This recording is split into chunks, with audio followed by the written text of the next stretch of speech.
Vamos falar basicamente das comarcas de Ourense. As comarcas inicialmente son territorios históricos que conforman un conxunto de concellos ou freguesías que teñen todas elas unha identidade común dentro da propia Galiza.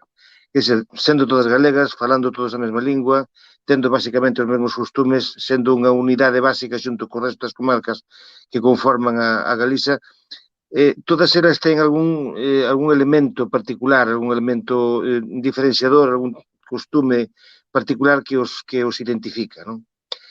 Basicamente, na Galiza debe haber por volta de 56, 60 comarcas, dependendo se escollemos unhas comarcas ou outras, podemos ampliálas máis ou menos, porque hai comarcas tan duvidosas entre uns territorios ou outros, non? Mas centrándonos no que é o territorio de Ourense, que a día de hoxe é unha provincia, mas históricamente se identifica como un bispado, es que dizer, a provincia de Ourense de hoxe nace a consecuencia do surximento dun bispado na Idade Media, que ten uns territorios que abranxen aproximadamente o que é hoxe a provincia de Ourense.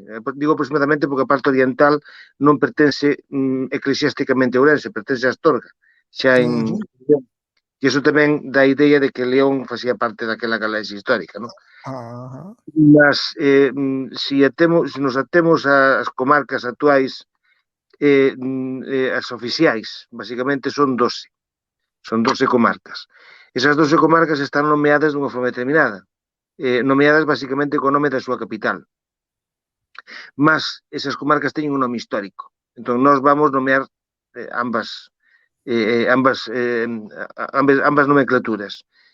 Quer a nomenclatura oficial, por exemplo, comarca do Carballiño, porque o Carballiño é o principal, quer o nome histórico que sempre ten a ver con un río.